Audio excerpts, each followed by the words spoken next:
Welcome back, intellectuals, to another episode of Quick Wisdom by Ton. I'm Rachel, and today we have a special Q&A session where Ton answers your questions about the GovCon world. Let's dive right in. Our first question comes from one of our intellectuals who asks, I've been with my company for over 6 years, and it's been a great experience. I try to stay active within the company and attend networking events regularly. I'm fortunate to have met some colleagues who have become close friends, as they truly understand the stress and demands of the government contracting business. However, I feel like I might need a business or personal coach to help me grow further. What should I look for in a coach, and how do I know if I'm ready for one? Well, that's a really great question. And I can relate to your situation, having created mentoring programs and have been on both sides of being a mentor and a protege. So let's first talk about what to look for in a coach. You want someone who has an experience or success in areas where you're seeking to grow. Look for a coach who has a track record of helping leaders achieve their goals. It's also crucial to find someone, though, whose coaching style aligns with how you like to learn. So, do you prefer direct feedback, which sometimes can be hard to receive, or do you thrive on encouragement and support? Finding a coach who matches your style will make the process so much more effective and truly more enjoyable. Another key factor is chemistry. I think finding a coach is just like dating. Your relationship with your coach should be based on mutual respect and trust. A good coach will challenge you, but they will also support you and believe in your potential. So don't be afraid to interview a few coaches to find the right fit. As for knowing if you're ready for a coach, it sounds like you're already there. You've identified that you're at a good point where you want to grow further and to recognize that external guidance could help. So, being ready for a coach means you're really open for feedback, willing to reflect on your experiences, and eager to implement new strategies.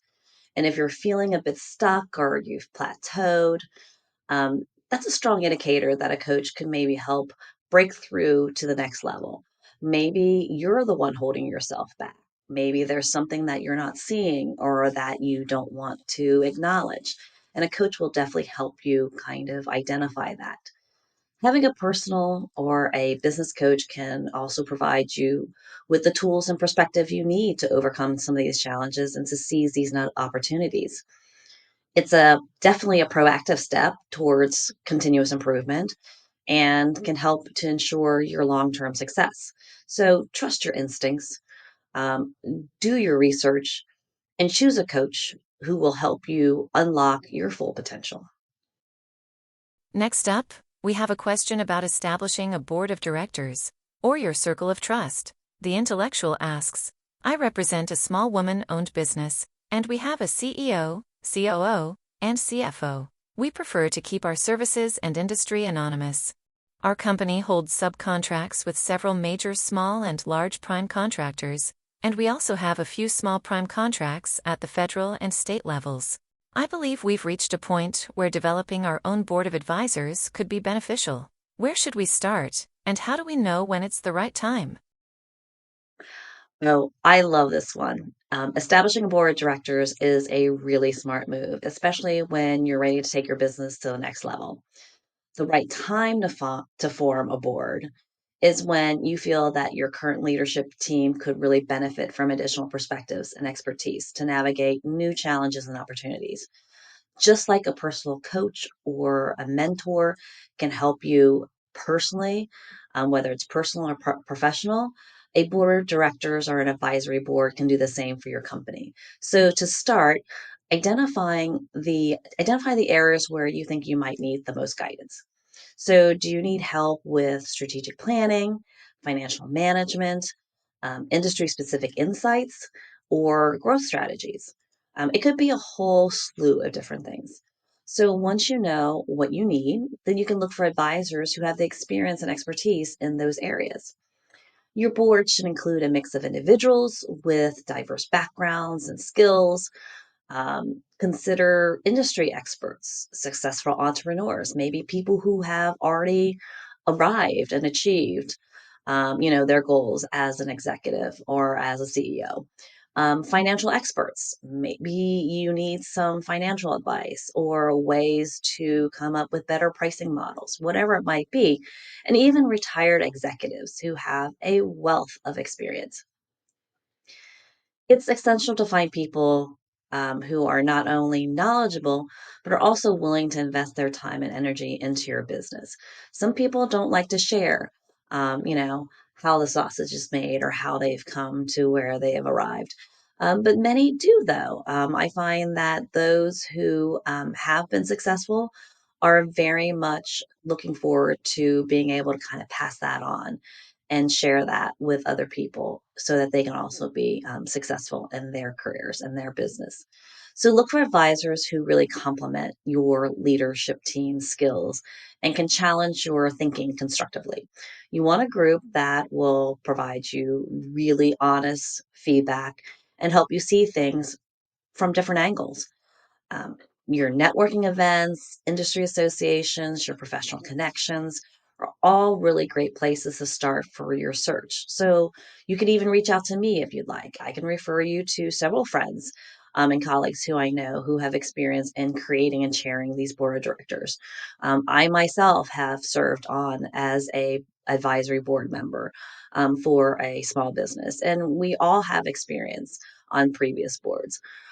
Finally, formalize your board structure. So, really understand and clearly define, and this is, I'm like a broken record when it comes to some of these things, is define roles, responsibilities, and expectations for your advisors. Establish regular meetings and have clear communications, obviously. This will help to ensure that everyone is aligned and is working towards the same goals. Forming a board of advisors can be a tremendous value to your business, providing strategic insights and helping you make informed decisions. It's a sign that your business is growing and that you're ready to embrace the new opportunities with the support of experienced professionals. I highly recommend it. So please reach out and consider doing so today. Here's an interesting one. How do you figure out when your business has outgrown your leadership abilities? What next? The Intellectual asks. I'm the director of proposal ops for a small business, and I've been here for over 10 years. I can't believe it's been that long. I love my staff, and we do such interesting work. However, for more than half my tenure, I've really struggled with some members of my leadership. Their decisions and disregard for my expertise and advice not only hurt sometimes, but are downright disrespectful and undermine my authority. I know I can't change the culture after years of trying, so I think it's time for me to move on and do what will fulfill me. I feel disloyal. I've been able to accomplish so much here, but have I outgrown this company? Wow, it's a tough situation, and I can appreciate your honesty. It sounds like you've given a lot of thought and a lot of support to this company and have faced some significant challenges along the way. When you start to feel that your contributions are not valued or that you're being undermined, regardless of what position you hold with a company, it's a sign that the environment may no longer be conducive to your growth and your satisfaction. First, let's take some time to reflect on your achievements and your skills that you've developed. This can help you gain clarity on what you might want from your career moving forward. Then consider having an honest conversation with your leadership about your concerns. Sometimes making your feelings known can lead to positive changes. If you still find that nothing changes or that the culture isn't shifting despite your efforts, or if it's more you, not them, then it might be time to explore other opportunities where your expertise and leadership styles are better appreciated. So, feeling disloyal is going to be natural, but remember that your career growth and your personal fulfillment are essential. You've done a lot for the company, it sounds like, and it's okay to seek an environment where you can continue to thrive. So ultimately, recognizing that you've outgrown a company isn't about failure, it's about evolving. And you're looking for a place where you can contribute effectively and feel respected. That's not a lot to ask for. So trust your instincts and make that move that aligns with your professional goals and your personal well being. Ton, this next question is about culture. The Intellectual asks, since even before COVID, we have always had staff offsite at our client location. The office primarily had the program and project managers, our PMO staff, and the executives. Very few staff were remote. But, just like everyone else, we now have more hybrid or fully remote staff, but not all of them are on client site. I miss the companionship of having people in the office, and it now seems like a ghost town, but I can totally understand the desire to be remote or hybrid. How do we convey and nurture our company culture when many new staff have never had the fun in learning and being involved in an office environment? Or do the new employees not really care? Or am I just old? That's a great question. And it's something that many companies are grappling with, especially post COVID. You're not alone in missing the camaraderie of the office environment. And the shift to remote and hybrid has definitely changed the way we experience company culture. It hasn't been positive for everybody, but it has been positive for many people, which is why I think that there's this struggle between having people in the office versus having people hybrid or remote. But first, it's important to acknowledge that culture isn't tied to a physical space. It's about shared values, goals, and ways of working together. So, to nurture culture in a dispersed workforce, you need to be very intentional and creative. And here are a few strategies and ideas that you might want to consider. Frequent communication. Regular check ins and meetings are crucial. So use your video calls to create more personal connections. Share updates, not just on work, but also on company values, goals, and successes. Onboarding and mentorship. For new employees, a strong onboarding process is key. Pair them with mentors who can introduce them to the company culture and then help them feel part of the team with regular check ins on their progress and their experience. It's very easy in this type of environment to feel very disconnected or to feel lost when you are first onboarded. So, mentorship can be definitely a great way to have someone show them the ropes and show them the way. Cultural ambassadors in a similar vein. So, identify and empower your cultural ambassadors or people who are part or represent maybe the employee activity program or whatever it is that you might have within your organizations. These are people who have naturally embodied and promote your company values. These are the company cheerleaders. They can help to reinforce the company culture through interactions with them and their initiatives. Hybrid events. If possible, organize occasional in-person events where remote and hybrid staff can come together. This could be team building, training, or just social gatherings. Who wouldn't be in for a group happy hour, right?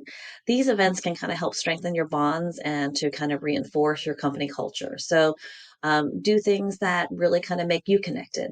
I know some companies will get together and go rock climbing, or they'll do painting, or do one of those cooking classes together. So there are ways to kind of bring people together when when they are comfortable and when you need them. That is not necessarily, surrounding a work type of meeting or need. Make it as sociable as possible.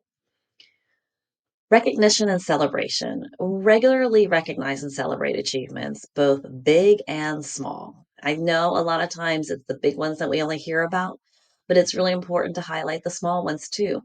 This helps build like a very positive, inclusive culture, and it highlights how different individuals within different parts of the company have contributed and how their contributions align with the company values and goals. It is hard to kind of know who works where and who does what. And the more that you introduce people from other parts of the company, the more they can see whether or not they have shared values and experiences. It's also worth considering that new employees might have different expectations and experiences on work culture. They might not miss the office environment because they've never experienced it in the same way, or they're part of a different generation that places emphasis and values in different places. This is key to creating a culture that resonates with both long-term employees and your newcomers. So really listen and observe and ask, you know, how your staff want to stay connected. Remember that adapting your culture to a hybrid or remote work environment doesn't mean that you lose your company culture.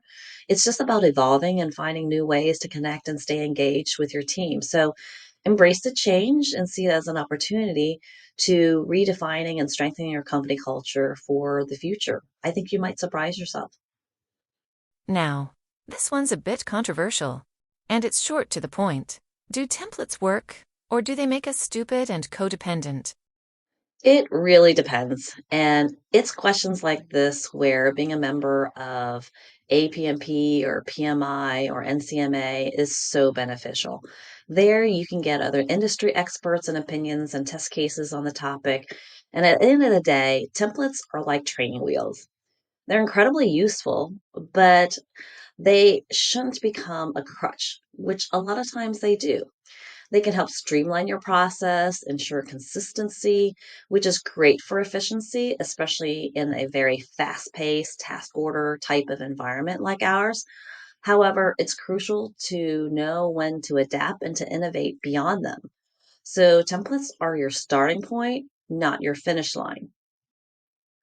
From an industry best practice perspective, especially from APMP and NCMI, templates are valuable in proposal development and management. And I'm going to focus more on proposal development because that's where a lot of our templates are used. They can help maintain consistent structure, ensure compliance with the solicitation requirements, and save us time. So, here are some best practices to make the most of your templates without becoming overly dependent on them. You need to customize them. Templates should be customized for each proposal. I know that sounds kind of obvious, but you'd be really surprised how many times I've come into a proposal and a template has not been tailored. And it is just a cookie cutter from what I saw previously on a previous bid for them. So you use the template as a framework. It's to be tailored to the content that addresses the specific customer needs and the pain points for this specific solicitation. This ensures that your proposal is client focused and not a one size fits all type of rinse, repeat, copy, paste. Continuous improvement. Review and update your templates regularly. Incorporate your feedback from previous proposals and lessons learned to enhance the quality and the relevance of your templates. This practice can help you stay current and effective in your proposal efforts. So, templates do wear out. They become irrelevant. They are constantly improving. I know that the templates that I've used previously have improved years later, even 1 year later. And so you have to keep up and make sure that your templates reflect those changes and those improvements. For flexibility, while templates provide structure, they shouldn't stifle creativity. Encourage your team to think outside the box and to add the unique elements that to set your proposal apart. This balance between structure and innovation is key to winning your bids. And I find sometimes that the reason why templates sometimes are the bane of my existence is that some organizations feel very crippled by them in that they've either been instructed or they're fearful of diverting from these templates. And so it's always best if you're going to be providing a template that this is just ideas for you to start with, but that the writer and the writing team, however, or whoever is responsible for that section, should have the freedom and the creativity to think outside the box and to see where that they can be improved. And don't be afraid to challenge them too. So, you know, as I mentioned, uh, they do need to continually be improved and changed and updated. And so sometimes you may need to push back a little bit and say where we need to be a little bit more flexible or why it's not germane or relevant for this proposal. Training is a crucial element too.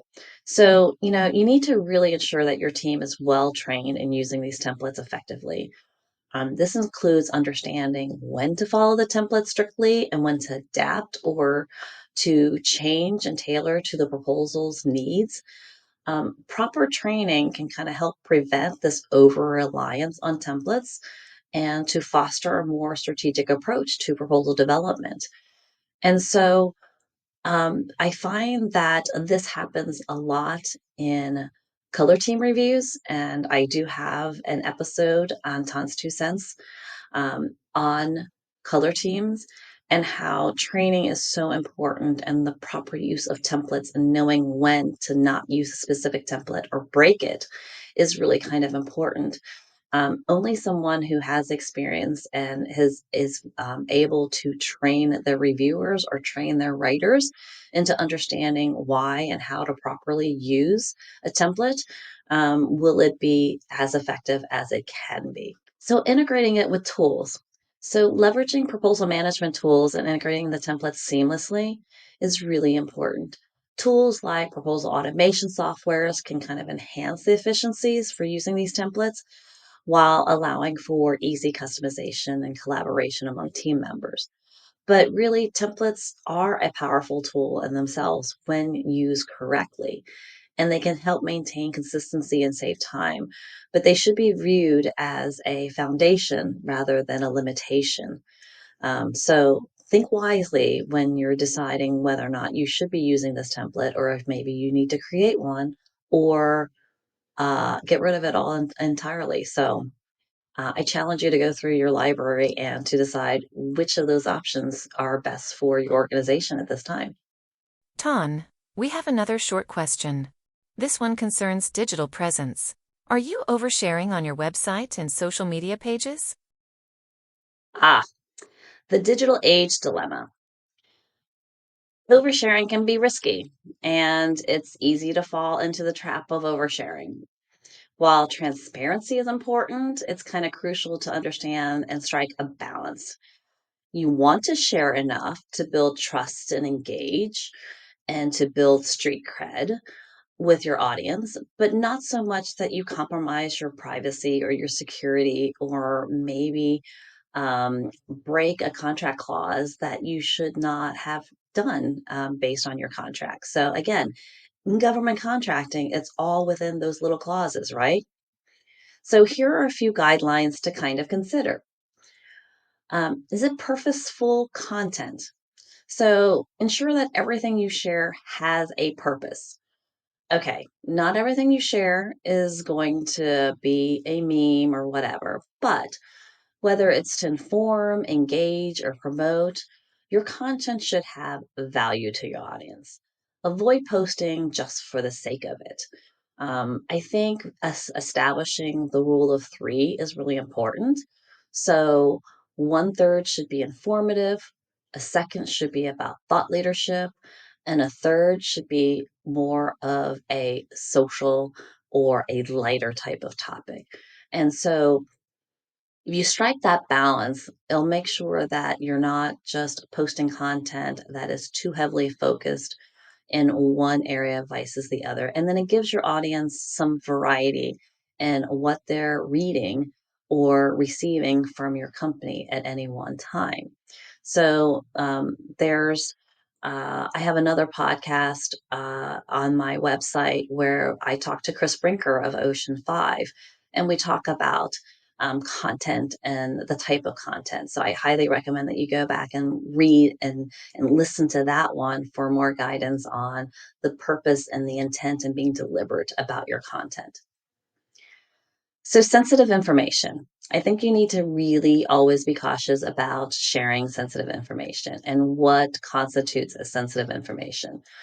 And a lot of times it really kind of all depends, but I think that there are some primary tenets that I think we should all agree on is details about your company's internal strategies, your financials, Obviously, if you're a publicly traded company, that's different, right?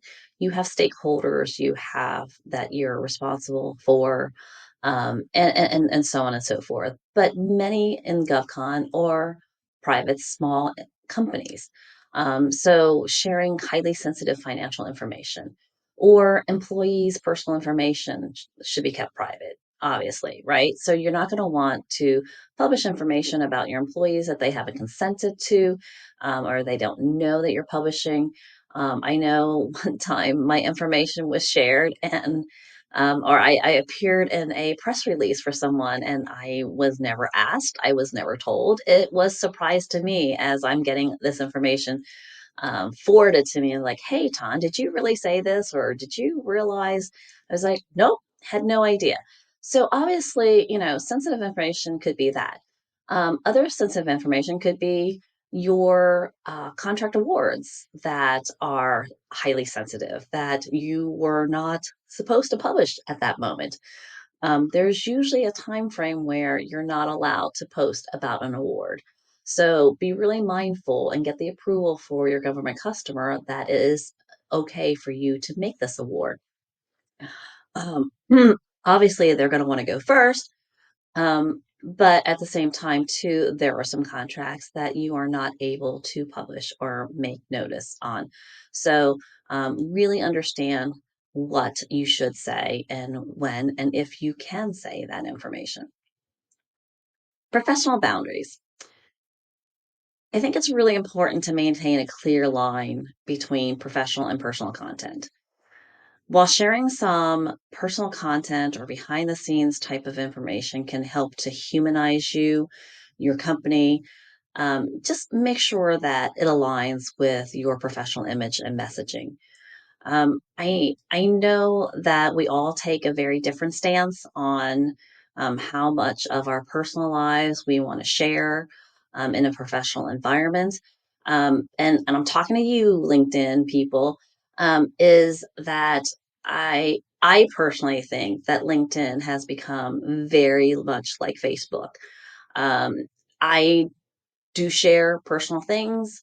I've been known to share about my son, and I talk about that, or maybe share something that we may have done as a family. Uh, but it's always around a specific topic or a message that is in alignment with either a celebration of a specific holiday, a day, honoring someone like my father on those Memorial Day type of events. But I think it's really you do you. I'm not going to criticize you for how and what you want to provide as far as personal content because that's your brand and that's your personality and your style. But I think when you are trying to determine what kind of a brand or an image you want to set for yourself, that once you set that, I think it's really important for you to kind of do that kind of consistently. That way, people can get a better sense of who you are and your messaging and what you stand for more consistently if you are consistent about your messaging. So, that's just Tan's 2 cents about that. Knowing your audience, I think is really important too, is being able to kind of tailor your content to your audience and what they want to see. And there's a lot of information out there from analytics and feedback to help you kind of understand what resonates with them and focus on those topics.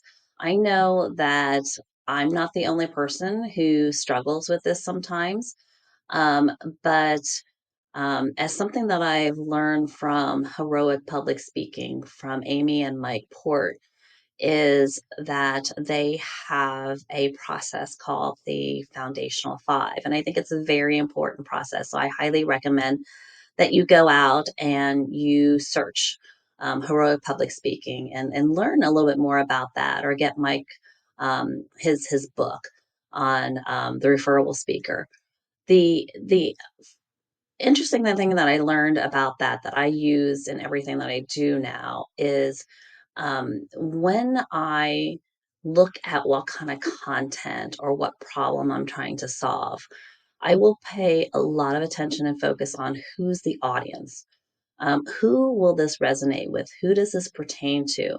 And then that really kind of helps to for me to create um, my core messaging for that audience that will address that problem or that topic that I really want to highlight and discuss. And so I find sometimes when I look at some websites and some LinkedIn posts that I wonder sometimes if they know who their audience is. They're not quite sure who they're talking to or who they're trying to resonate with.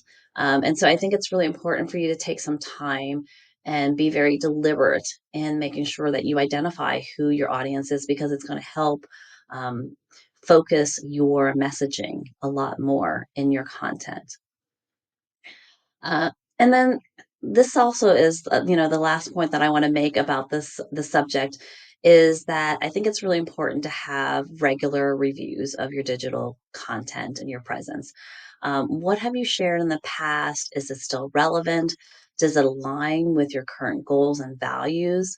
Is it a this reflection can kind of help you not only stay on track, but to avoid oversharing, or have you shared too much in some areas and you haven't diversified enough in other areas? I think it's really good to kind of do like a review or an inventory or a stock um, in um, in your social media and on your website. I think every 6 months, just because the focus changes, the climate changes, your audience, what they're looking for will change, and so you do always kind of want to stay on top and make sure that it's fresh. And I do have to put it out there. Kudos to the websites that are constantly getting refreshed and updated and new content, and they're pushing great thought leadership materials out there. Is that in this digital age, it's really, really important for us to be, strategic in our communications and engagement because there's a lot of it right now. There's a lot of noise out there, and there's a lot of content that other people can choose to go read and be involved with. And you want them to stop and get involved and understand and know you more. So, by being mindful of what and how much you share, you can kind of maintain a really strong positive digital footprint without oversharing. Here's another great question. Which is the most important functional group? BD, capture, proposals, or ops? This is the classic question, and it reminds me of a relay race where you're passing the baton smoothly, which is crucial to winning that race, right? You need fast runners, you need runners that are in sync, and that you're able to place the strongest runner at the right segments at the right time, right? So each runner in the relay race has a specific role, and the success of the team depends on each one of them doing their part effectively without dropping the baton. So let's think about the business development department or person, whatever you want to call it, as being the start runner. They get the race going by bringing in new opportunities. They keep the pipeline full. So really, without BD, there would be new contracts to pursue, new ideas to go after. Then your second runner is your capture management organization. They help to strategize and position to win those opportunities. It's about understanding the client, the competitors, and tailoring your approach to give your bid the best chances of success. And it may be also to potentially bring in other teaming partners, right? They really do a lot of the hard legwork, and that is really kind of that crucial segment as the second runner to position the next couple of runners to give them as big of a head start as possible so that they can be successful because the next two groups are the groups that carry the lion's share of what it takes to win a contract and to be successful. So proposal management development takes the baton next. They take the strategy from the capture, they translate it into a compelling and compliant proposal that clearly articulates why you should win the contract. And then they help ensure that the proposal is well prepared and submitted on time. While that sounds really simple, there are a slew of potential problems and risks that can happen in between there. Um, it is one of those things that proposal management organizations have to be so agile. They have to be incredibly innovative um, and super flexible because at any one time they could be faced with multiple requirements, more challenging requirements than they would anticipated, and other contributors who maybe drop the baton before they got it, or as they're trying to pass the baton to other people within the proposal development process, because there could be several different runners at this point in the management process that could drop the baton or continue to kind of pass it to other people. And so making sure that we are running a well fine-tuned proposal management group is really important to making sure that we not only submit the proposal on time, but it's compliant and it's also compelling. So that is not an easy feat to accomplish. And finally, you have your operations, right? They're your anchor runner. They're there to make sure that what we promised in the proposal is delivered and effectively, efficiently, on time, on budget, maybe under budget, and they have to manage the execution of the project, ensuring that all the client satisfactions and maintaining your company's reputation. So again, what could possibly go wrong during execution, right? So unfortunately, I'm on the BD capture proposal side. So what happens at ops really, is kind of, thanks, but I'm handing it off.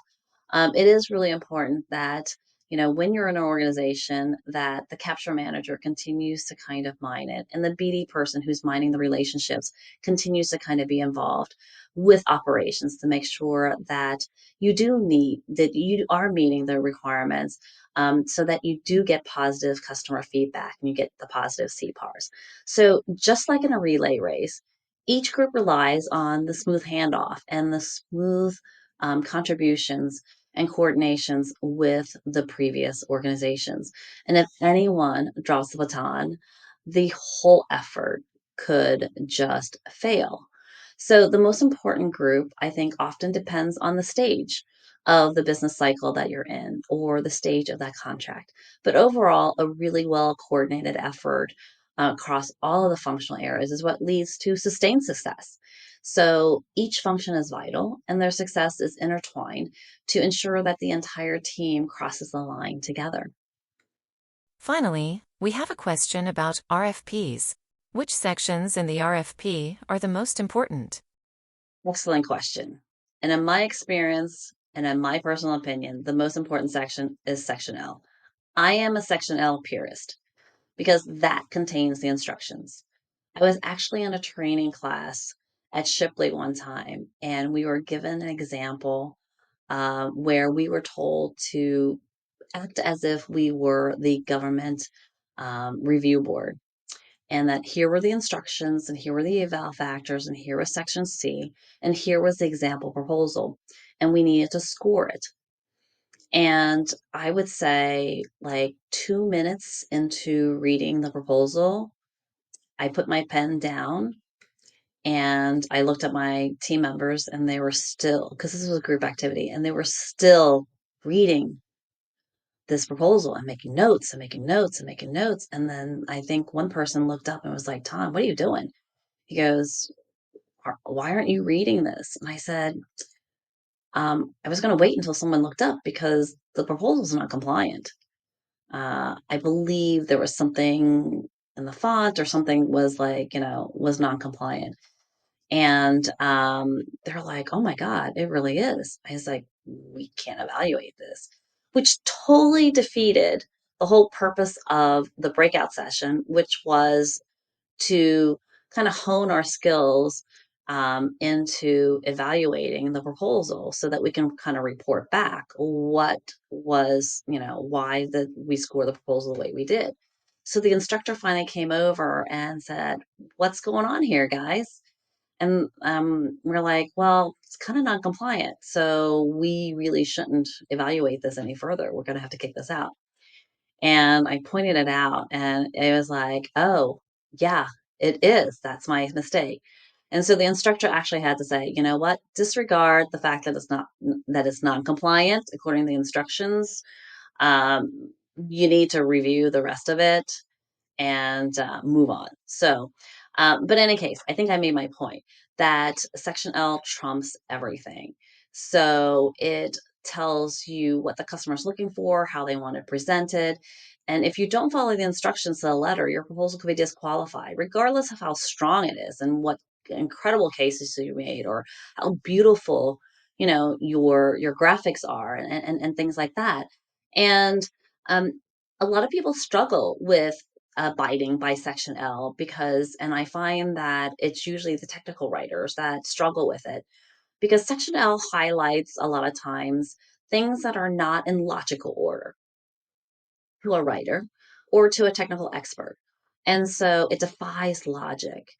And you really have to read it like a recipe. If you do this and then you do this and then you add this ingredient and you add this ingredient and then you need to do it in that order. And so, like baking, you can't just cut something out and expect it to come out the same way. Same thing in a proposal. So, again, Section L is the most important section. Then I would have to say next would be Section M, the evaluation criteria. This is a really misunderstood section. This section reveals how your proposal is going to be scored and what the evaluators are prioritizing. It helps you, like understanding this can help you tailor your proposal to maximize your score. This took me, when I first started in proposals, a really long time to comprehend because I was such a compliance checking purist. And it wasn't my concern whether or not it addressed M. That was the writers, that was the capture manager, it was the BD people to make sure that all the evaluation criteria elements were included and that we wrote to that. But really, it is incumbent upon you, proposal manager, to understand the importance of it because sometimes it may alter how you outline. Sometimes in Section M, there are criteria that are more important than the order. And so you may have to maybe weave, especially if you have a typical proposal where L, M, and C are not clearly or identically aligned and you can't match one for one. Sometimes you might have to put a Section M requirement here in between two L requirements in order to address the evaluation criteria sufficiently. And so, really, and then other times you might actually have to add an extra section that may not be called out in Section L that is an M. So, I have found that that's the reason why it's so important for you to ask those questions during the open questions and answers period because sometimes, a lot of times, these solicitations are written in silos by different organizations and they don't align. And there's no one, sometimes, depending upon the company, the agency, they're not very good at realigning those sections. And so I have been known to go back and ask a question and say, "Hey, um, you ask for us to address this requirement in L, but there's no evaluation criteria. How will you evaluate this criteria?" It's very important to like determine that because then that'll tell you how much weight you're going to put on writing a section that is required in L just because you have to have it in there. But if they're not going to evaluate it, then that's maybe a section that you don't spend maybe as much time in or give as much real estate in. Also, when you read about the evaluation criteria in M, it will also kind of give you a better insights on where they're weighting the importance. And so your SMEs might think, or your capture person at that time might think, "Oh, it's really important to just, spend a lot of real estate and time in discussing and highlighting our experiences, our capabilities, and our understanding and our approach in this area. But The evaluation criteria has actually said that a different area or a different task area is more important. And so you need to kind of use M as you're waiting for where you're going to place the more important time, attention, and real estate into addressing it, because that's how and what you're going to be evaluated on. So, again, M, super critical, super important. I would say they're almost on par, if not equal to L at this point, and that's coming from someone who's a purist in Section L. But as I've become more experienced and have seen more opportunities and experienced, more results from, post debriefs and everything, I've come around to understanding and appreciating the importance of Section M. Then I would say Section C, or the scope of work, or the performance work statement, whatever you want to call it. That section outlines requirements in the contract, and it's really crucial for ensuring that your solution aligns perfectly with that criteria. I will say that a lot of times, especially DISA, they like to create huge scopes of works or huge PWSs. But then in the instructions, they only ask you to address three of them. So there might be 20 listed, but they're like, we need you to provide the technical approach to these three task areas. And then they say nothing else. In that instance, I think it's really important for you to go back and say, hey, the scope of work or the PWS has like 20 elements that we need to address through the course of this contract, but Section L only requires us to address three of them. And oh, by the way, we have 20 pages to do this. So, would the government please clarify if we are only to address those three, or if the government anticipates or requires us to address all 20 elements of the PWS? Getting that specific clarity from the government is super important. Never assume anything, um, because it might have been a mistake on their end. And don't assume that someone else is going to be asking that question. And so you don't want to be the one person who writes to all 20 and you're like busting yourself to be like, how do I write 20 pages of 20 elements all in this proposal? It's just not possible. Um, I would also ask to make sure that you ask a follow-up question to that. So, because you don't quite know what they're going to say. So, if they do come back and say, oh, you need to address all 20, then you also want to make sure that you have prepared a second question already in advance and anticipating that they may answer that way. That, hey, if we need to address all the PWS elements, will the government consider increasing the page allocations to allow for us to sufficiently address the requirements? So ask for that ahead of time. Ask for them to clarify. And then obviously, if there's a discrepancy in C with L and M, then ask for the clarity to make sure that they do conform in some kind of way. So the last one will be the other sections, which I like to call cats and dogs, and it includes various parts of the proposal. So that would be like everything in sections D through K. And I want to say that I have had more arguments with customers and with inexperienced proposal managers and some experienced proposal managers who have said that I'm like outright wrong if I didn't include every single element in the solicitation, and said that they either affirm or acknowledge or whatever. Or, you don't have to do that. They're called cats and dogs for a reason, because some of them are there just because they're part of the contract, and you just need to be aware that if you submit a proposal, you're accepting those clauses and those terms and conditions. You can ask for clarifications as far as what they mean from a execution perspective or from a risk bidding perspective. But there is a camp that says you need to address all the shall statements that are in there. Yes, but I think it all kind of depends, right? So if it's you shall submit an invoice to this site.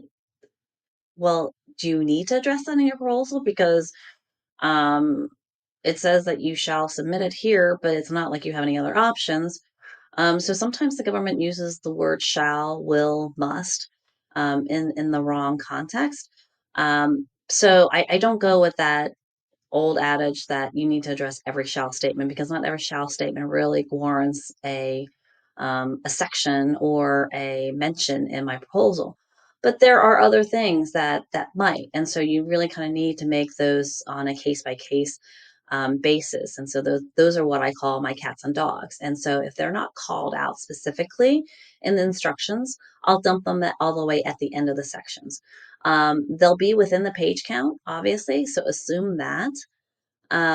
But it is one of those things that after they've gone through and at least checked off all of their Section L items and the Section M elements and evaluate you on those for an additional, just to be conservative sake, I add my cats and dogs as other proposal sections at the end as I find that the page allowances will allow. And then I really kind of will put less of an emphasis maybe on those sections as far as resources from a writing and addressing perspective. So at the end of the day, though, different team members will focus on different areas based on their focus and their areas of expertise. And so they may focus more heavily on certain sections than maybe the proposal manager. As a proposal manager, your responsibility is to find the right balance and to ensure that you are presenting and providing a compliant, responsive proposal, but at the same time, also a very cohesive and logical proposal that is easy to evaluate. So you want to make it as easy for the customer as possible. So, in summary, while each section has its importance, I think Section L is still paramount to me. It kind of sets the stage for everything, and so strict adherence to that